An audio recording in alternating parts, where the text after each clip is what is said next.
ආයිබෝන් STEM classroom සහ Infinity Lab YouTube channel වලට ඔබ සාදරයෙන් පිළිගන්නවා. ඉතින් අද මම කතා කරන්න බලාපොරොත්තු වෙන්නේ 2017 අපේ සාමාන්‍ය පෙළ විභාගයේ බහුවර්ණ ප්‍රශ්න පත්‍රයේ 11 සිට 20 දක්වා ප්‍රශ්න පිළිබඳව. ඉතින් ඔබ බලන්න 11 වෙනි ප්‍රශ්නේ අහලා තියෙන වෙන මේ වගේ දෙයක්. ඇලුමිනියම් ධන 3 අයනේ.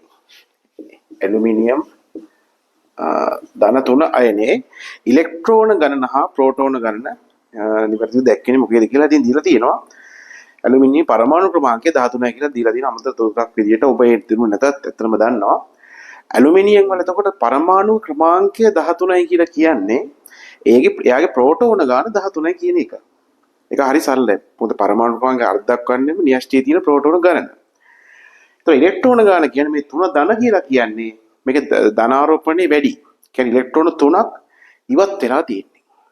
එතකොට මේක ලැබෙන්නේ එතකොට උත්තරේ ඉලෙක්ට්‍රෝන ගාන 3ක් අඩු වෙනකොට දැන් උදාසීන පරමාණු ඉලෙක්ට්‍රෝන 13ක් තියෙනවා.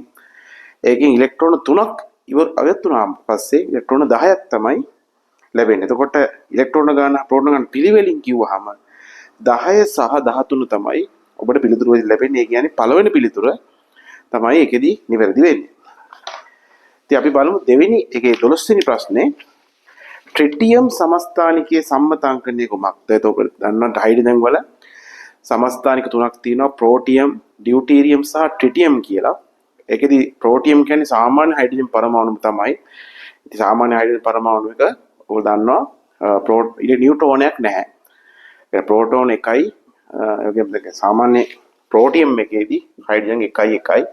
ඩියුටීරියම් වෙනකොට නියුට්‍රෝනයක් වැඩි වෙනවා. නියුට්‍රෝනයක් වැඩි වෙනකොට ප්‍රෝටෝන ගාන එකයි නියුට්‍රෝන ගාන එකයි නිසා මෙන්න මෙතන දෙකක් ඉදිරිය ලැබෙනවා. ඩියුටීරියම් වලදී ට්‍රිටියම් කියලා කියන්නේ නියුට්‍රෝන දෙකක් වන හයිඩ්‍රජන් සමස්ථානිකය. එතකොට ඒකේ උත්තරේ විදියට ලැබෙන්නේ හයිඩ්‍රජන් 1යි 3යි. ඒ ඔබට සඳහන් කරගන්න. මේකේ තුන්වෙනි පිළිතුර තමයි ලැබෙන හයිඩ්‍රජන් 1 3 තමයි ට්‍රිටියම් එකේ සම්මත අංකණය. ඊට පස්සේ තියෙනවා සුළඟ මගින් ව්‍යාප්ත වීම සඳහා හොර ශාකයේ බීජ කුමන අනුවර්තනයේ දක්වයිද කියන එක. එතකොට ඒකෙදී ඔබ දන්නවා සුළඟෙන් මගේ ප්‍රචාරණය වෙන නම් ඒ ශාකයේ සුළඟේ පාවෙලා යන අනුවර්ත වෙලා තියෙන්න ඕනේ. සුළඟේ බොහොම ලේසියෙන් පාවෙන්න. ඉතින් ඒක අනුවර්තනයක් තමයි තටු වැනි විරුද්ධය. දැන් ඔබ දන්නවා කුරුල්ලෙක්ගෙත් ඒ සුළඟේ ගමන් කරන්න සුළඟ කපාගෙන යන තටු වල වගේ තටු තියෙන ඇත්තට මේකට තමයි. ඉතින් මෙතනදී තටු වගේ ව්‍යුහ දැරීම තමයි ඒකේ උත්තරේ. ඒතර උත්තරේ අංක 1 කියන එක සටහන් කරගන්න පුළුවන්. අපි බලමු 14 වෙනි ප්‍රශ්නේ තියෙනවා මෙහෙම එක්තරා සහසංයුජ සංයෝගයක් ජලයේ තුරදී පූර්ණ ලෙස අයනීකරණයට ලක්වේ. එම සංයෝගය පහත කුමක් විය හැකිද? ඔබ දන්නවා පූර්ණ ලෙස අයනීකරණය වෙන්නේ සාමාන්‍යයෙන් ප්‍රබල අම්ල හෝ ප්‍රබල භස්ම. එතකොට දැන් මෙතන උත්තරේ හැටියට ඔබට තියෙනවා ඇමෝනියම් හයිඩ්‍රොක්සයිඩ් කියන පොතේ දුබල භස්ම භාගිකව තමයි අයනීකරණයට ලක් වෙන්නේ. ඒතර ඒක ගැලපෙන්නේ නැහැ. HCl කියන ඔබ දන්නවා ප්‍රබල අම්ලයක්. ප්‍රබල අම්ලය තමයි එතරම් ඒක තමයි පූර්ණායනයට ලක් වෙන්නේ. ඉතින් ඔබ දන්නවා කොපර් සල්ෆේට් එහෙම එකක් නෙවෙයි. කොපර් සල්ෆේට් කියන්නේ අයනික සංයෝගයක්. ඉතින් ඒක එහෙම වෙන්නේ නැහැ. ඒක මොකද මෙතන තියෙන සහසංයෝග සංයෝගයක් කියලා තියෙන්නේ. ඉතින් ඒතකොට ඒක නිවැරදි වෙන්නේ නැහැ. සහසංයෝග සංයෝගයෙන් අනිවාර්යයෙන්ම HCl තමයි H2CO3 කියන කාබොනික් අම්ලය. ඒක දුබල අම්ලයක්. ඒතකොට ඒ නිවැරදි පිළිතුර වෙන්නේ අංක 2 HCl. ඊට පස්සේ අපි බලමු 15 වෙනි ප්‍රශ්නය. ඒක අහනවා මිනිස් සිරුර තුර ග්ලූකගෝන් හා කැල්සිටොනින් ස්‍රාවය කරන අන්තරාසර්ග ග්‍රන්ථි පිළිවෙලින් මොනවාද කියලා. ඉතින් ඔබට මතක ඇති මෙතන ග්ලූකගෝන් සහ ඉන්සියුලින් කියන හෝමෝන ස්‍රාවය වෙන්නේ අග්න්‍යාශය මගින්. ඒ වගේම කැල්සිටොනින් ස්‍රාවය වෙන්නේ තයිරොයිඩ් කියන ග්‍රන්ථිය මගින්. එතකොට උත්තරේ වෙන්නේ අංක 1 අග්න්‍යාශය සහ තයිරොයිඩ් කියන එක තමයි නිවැරදි පිළිතුර. හරි. අපි 16 වෙනි ප්‍රශ්නේ සාකච්ඡා කරොත් ඒකේ තියෙනවා මෙහෙම පොටෑසියම්, කැල්සියම් සහ ලෙඩ් යන එක් ලෝහ නිස්සාරණය සඳහා වඩා සුසු ක්‍රමයේ දැක්වෙන වර්ණයේ වගේ තෝරන. ඉතින් ඔබට මේකේ මතක තියාගන්න තියෙන්නේ පොටෑසියම් සාමාන්‍යයෙන් සෝඩියම්, පොටෑසියම්, කැල්සියම් ඒ වගේ ලෝහ ඊටාම සක්‍රීය ලෝහ. ඒවා සාමාන්‍යයෙන් අපිට සාමාන්‍ය විදිහට ගබඩා ගන්නත් බෑ. දැන් මේ වගේ ඊටාම සක්‍රිය ලෝහ නිස්සාරණය කරගන්න අපි ඊට පාවිච්චි කරන ක්‍රමෙහිදී ඔබට ඉගෙනගෙන ඇති විද්‍යුත් විච්ඡේදනය කියන ක්‍රමය. ඉතින් ඇත්තටම පොටෑසියම් හා කැල්සියම් වල දෙකටම ලෝහ නිස්සාරණය කිරීම වෙන්නේ විද්‍යුත් විච්ඡේදනය කියන ක්‍රමයට. ඒ උත්තර හතර බැලුවොත් එimhe පේනවා පොටෑසියම් හා කැල්සියම් දෙකටම විද්‍යුත් විච්ඡේදනය තියෙන්නේ 4 මිලිමීටර විතරයි. එහෙම බලුව ලෙඩ් වල අපිට උත්තරේ බලන්න අවශ්‍යවුත් නැහැ. නමුත් ලෙඩ් වල උත්තරේ තමයි ඇත්තටම ඔක්සිහරණය කියන ක්‍රමය තමයි වෙන්නේ. ඔබට ඇත්තටම පොටෑසියම් හා කැල්සියම් වෙන උත්තර දිහා විතරක් බැලුවත් මේක පිළිතුර ගන්න පුළුවන්. අංක 4 විදියට අපිට සටහන් කරන්න පුළුවන්. ඔව්. ඊළඟට බලමු 17 වෙනි ප්‍රශ්නය. මේක භෞතික විද්‍යා ප්‍රශ්නයක්. තිරස් බිමක් මත A ලක්ෂයට නැගෙනහිරින් B ලක්ෂයේද B ලක්ෂයට උතුරෙන් C ලක්ෂයේද පිහිටයි. ඔව්. අපි ඒක බලමු මෙන්න මේව ඒක කියන විදිහට හදලා. දැන් එතන තියෙන තිරස් බිමක් මත මේ වගේ බිමක් මත A ලක්ෂය. දැන් A ලක්ෂය මෙතන අපි ගමු B ලක්ෂය.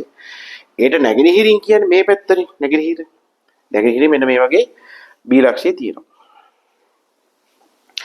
එතකොට B ලක්ෂයට උතුරින් Bට උතුරින් C ලක්ෂය තියෙනවා. මෙදී Bට උතුරින් කියන්නේ මෙන්න මෙහෙමනේ. C ලක්ෂය ඔන්න විදිහට මෙහෙම ගමු. C ලක්ෂය තියෙනවා. ඔන්න ඔය වගේ C ලක්ෂය තියෙනවා.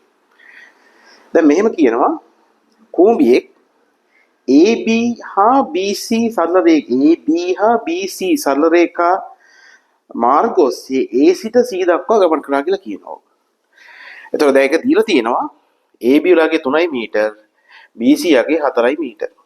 ඔන්නෝමනේ තියෙන්නේ දැන් ඕක. ඉතින් දැන් අහනවා මෙම ගමනේදී කෝඹියාගේ සිදු විස්ථාපනය කුමක්ද? ඔව් මේක ඉතින් අප ගණිත ප්‍රශ්නයක් ඇත්තටම. දැන් විස්ථාපනය කියන්නේ මොකක්ද? විස්ථාපනය ගමන් කර මාර්ගය වැඩක් නැහැ. විස්ථාපනයට ඔබ දැනගන්න ඕනේ මොකක්ද? ආරම්භක ලක්ෂ්‍යය සහ අවසාන ලක්ෂ්‍යය අතර ඍජු දුර, කෙලින් දුර, කෙටිම දුර. දැන් මෙතන බලන්න මේ කූඹිය පටන් ගන්න තී ලක්ෂ්‍යයනේ. අවසාන කරේ කොහින්ද? C ලක්ෂ්‍යය. ඔබට තියෙන්නේ මේ දෙක යා කරන්න. මේක තමයි කූඹියාගේ විස්ථාපනය. මෙන්න මේ AC රේඛාවේ දිග. ඔබට තේරෙනවා ඇති දැන් නැගෙනහිර උතුරේ අතර කෝණේ අංශක 90යිනේ. මේ කෝණේ අංශක 90යි.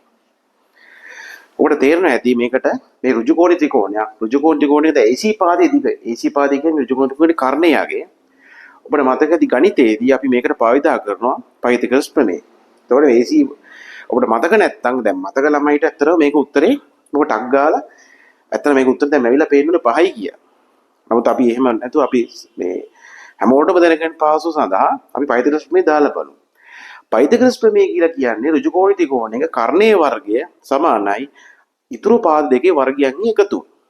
එහෙනම් දැන් මෙතන නම් කර්ණය කියන්නේ ඔබ දන්නවා අංශක ඍජු කෝණයට සම්මුඛ පාදය. එතකොට මෙතන පයිතගොරස් ප්‍රමේය කියන්නේ AC වර්ගය කියලා කියන්නේ ඉතුරු පාද දෙකේ වර්ගයන්ගේ එකතුව. يعني AB වර්ගය දාන BC වර්ගය. දැන් AC වර්ගය AB වර්ගය ඔබට තේරෙනවා 3 වර්ගය. BC කියන්නේ 4 වර්ගය. ඔබ දන්නවා 3 වර්ගය 9යි, 4 වර්ගය 16යි. 16 නම් එකතු කරාම වෙන්නේ 25යි.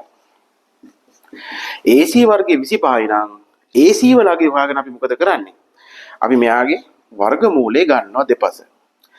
කියන්නේ 25 වර්ගමූලය අපි ගලකෝද ඔබ දන්නවා 5යි කියලා උත්තරේ. මීටර 5යි කියලා අපිට ලැබෙනවා. එහෙනම් ඔබට සටහන් කරගන්න පුළුවන් කූඹියා සිදු විස්ථාපනය මීටර 5යි කියන්නේ දෙවෙනි උත්තරේ තමයි ලැබෙන්නේ. ඇත්තටම මෙහෙම අවශ්‍ය නැහැ. දැන් ඕලන්ට මේ පයිතගොරස් ප්‍රමේය දැනුම තියෙන ළඟට මේක හිතින්ම කරගෙන මේ උත්තරේ 5යි කියලා ටක් ගාලා කියන්නේ 3යි 4යි නම් කර්ණේ 5යි කියලා ටක් ගාලා මතකෙ එනවා. නමුත් එහෙම අපි ඔබ හරියට ඉගෙනගෙන නැත්නම් මේක මේ විදිහට ඒක ඇප්ලයි කරන්න ඉගෙන ගන්න. මේක ඇත්තටම මේව ඉගෙන ගන්න ප්‍රයෝජනය කියන්නේ උලන්ට අවශ්‍ය කියන්නේ දැන් හදිසි අවශ්‍යතාවයකදී මේ වගේ ප්‍රශ්නයක් ආවොත් එහෙම දැන් තව උදාහරණයක් කියනවනම් මේක සමාන්තර එක පාදයක් 12යි අනිත් පාදයේ 5යි නම් කර්ණය 13යි 12යි 5යි 13යි ඒක කම්බිනේෂන් එකක් අපිට හුරු පුරුදු කම්බිනේෂන්. තව එකක් තමයි 4යි 6යි 8යි නම් එක පාදයක් 6යි අනිත් පාදයේ 8යි නම් ඊළඟ පාදයේ 10යි. අන්න ඒ වගේ අර අධ්‍යයනය කරා. ඒ කියන්නේ මේක දන්නවා නම් ඇත්තටම බොහොම ඉක්මනට උත්තරේ ගන්න පුළුවන් නමුත් මෙතන අපි මම අදහස් කරේ ඔබ දන්නේ නැහැ කියලා හිතලා දන්නේ නැහැ කියලා කෙනෙක්ට මේ වගේ එක සඳහන් කරගන්න පුළුවන්. හරි. අපි බලමු දැන් 18 වෙනි ප්‍රශ්නේ. දැන් ඒකේ තියෙනවා x නම් උපාංගයක් භාවිතී මල් පෝච්චියක ප්‍රතිබිම්බයේ සුදු පැහැති සිරස්තලයම ලබාගත් අවස්ථාව ඔබට පේනවා ඇති ඒකේ තිරේ දිස්වන විදියට පේනවා. එතන අපි තිරයක් දාලා තිනවා ඒකේ යටිකුරු ප්‍රතිබිම්බයක් තමයි ඒ තලයේ මත ඇතිලා තියෙන්නේ. දැන් යටිකුරු ප්‍රතිබිම්බයක් ඇති වෙන්නේ මොන වගේ එකක් වුණාද? අපිට තේරෙනවා දර්පණ වෙන්න බෑ කියලා මේක. මේක අනිවාර්යයෙන්ම වර්ධනයක් වෙන්න ඕනේ. වර්ධනය වෙන්නේ කාචවලින්. එහා පැත්ත ප්‍රතිබිම්බ ලැබෙන්න බෑනේ. පරාවර්තනයකින්. පරාවර්තනයකින් මාධ්‍ය ආපු පැත්තටමනේ කිරණේ යන්නේ. ඒක වර්ධනයක් වෙන්නේ උතන කාචයකින්. ඒතර උත්තර දෙකයි තියෙන උත්තල හෝ අවතල. ඔබට මතක ඇති අවතල කාචයකින් ප්‍රතිබිම්බය හැදෙන්නේ වස්තුව තියෙන පැත්තෙමයි අනිවාර්යයෙන්. ඒ අපේ අවතල කාචයකින් කවදාවත් තිරයක් මතට වස්තුවක් ගන්න බෑ. ඉතින් මේක හරිම ලේසි. තිරයක් මතට වස්තුවක් ගන්න පුළුවන් වෙන්නේ එකම එක කාචයකින් විතරයි. මොකද්ද? උත්තල කාචය. ප්‍රතිබිම්බයේ ස්වභාවය ඔබට අත්දින් නොකරත් මේ උත්තරේ ගන්න පුළුවන්. අනිත් එක තමයි ප්‍රතිබිම්බයක් යටිකුරු වෙන්නේ හැමතිස්සෙම උත්තල කාචයකින්. ඒ වර්ධනය වෙන අවස්ථාවක යටිකුරු ප්‍රතිබිම්බ හැදෙන්නේ හැකියාව තියෙන උත්තල කාචවල විතරයි. ඒක තමයි උත්තරය. එතකොට 4 කියලා සටහන් කරගන්න පුළුවන්. අපි බලමු 19 වෙනි ප්‍රශ්නය. ඒක තියෙනවා මෙහෙම. තරංග සම්බන්ධයෙන් පහත ඇති කුමන ප්‍රකාශي සත්‍ය වේද? ඔව් අපි හිමීට කියලා බලමු උත්තර. සම්පීඩන හා විරල සහිතව තීරයක් තරංග ප්‍රචාරණය වේ. ඔබට තේරෙනක වැරදි. සම්පීඩන හා විරල සහිතව ප්‍රචාරණය වෙන්නේ අන්වායම තරංගයි. තීරයක් තරංග නෙවෙයි. තීරයක් තරංග වල තියෙන්නේ ශීර්ෂ හා නිම්න තමයි තියෙන්නේ. එතකොට ඒක වැරදි. දෙවෙනි එක තීරයක් තරංගයක ශීර්ෂයක් හා නිම්නයක් අතර දුර එම තරංගයේ තරංගයම සමාන වේ. ඔබට මතක නම් තීරයක් තරංගයක් හැඩය අපිට තරණ කරගන්න පුළුවන් මෙන්න මේ විදිහට. දැන් මෙහෙම තීරයක් තරංගයක් කියන්නේ. ඔන්න ඔහම යන්නේ. තීරයක් තරංගයක තරංග ආයාම කියන්නේ මොකක්ද? අපි උගන්ලා තියෙන ඇත්තටම අනුයාත. ඒ කියන්නේ එක ළඟ තියෙන ශීර්ෂ දෙකක් අතර හෝ නිම්න දෙකක් අතර දුර. ඒ කියන්නේ මෙන්න මේ වගේ. නිම්න නම් මෙන්න මේ දෙක අතර දුර. හැබැයි ඔබට ඒක පොඩ්ඩක් අපිට මේක මෙහෙමත් කියන්න පුළුවන්. මේක චුට්ටක් මෙන්න මෙහෙම පොඩි විස්ථාපනයක් කරොත් එහෙම ඒක මෙන්න මේ විදිහටත් සරණ කරගන්න පුළුවන්. ඉතින් මෙතන මේක කියන්නේ ශීර්ෂයක් හා නිම්නයක් අතර දුර මේ සමාන මෙන්න මෙතන තමයි එන්නේ.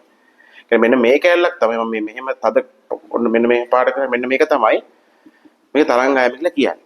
ඒතර ඔබට තේරෙනවා ඇති මේක අනුයාත ශීර්ෂ හා නිම්න අතර දුරට නෙවෙයි ඊට වඩා වැඩි මේ තරංග ආයාමය. එතකොට මේ උත්තරේ වැරදි. දෙවෙනි එක උත්තරේ වැරදි කියලා තමයි කියන්න වෙන්නේ. තුන්වෙනි එක යාන්ත්‍රික තරංග ප්‍රචාරණය සඳහා මාධ්‍ය අත්‍යවශ්‍ය නොවේ කිව්වොත් ඒක වැරදි. යාන්ත්‍රික තරංග සඳහා අනිවාර්යයෙන්ම මාධ්‍යයක් තියෙන්න ඕනේ. දැන් උත්තර තුනක්ම වැරදි නිසා අනිවාර්යයෙන් හතරවෙනි එක තමයි හරියන්න ඕනේ. බලමු මේ කියන්නේ මොකද්ද කියලා. පදාර්ථ සම්ප්‍රේෂණකින් තොරව යාන්ත්‍රික තරංග මගින් ශක්ති සම්ප්‍රේෂණයක ඔබ එක හරි. පදාර්ථය ඇත්තටම සම්ප්‍රේෂණය වෙන්නේ නැහැ යාන්ත්‍රික තරංග වලදී. ඒතර ඒක තමයි නිවැරදි පිළිතුර වෙන්නේ අංක 4. ඔව් ඊට පස්සේ බලමු 20 වෙනි ප්‍රශ්නේ.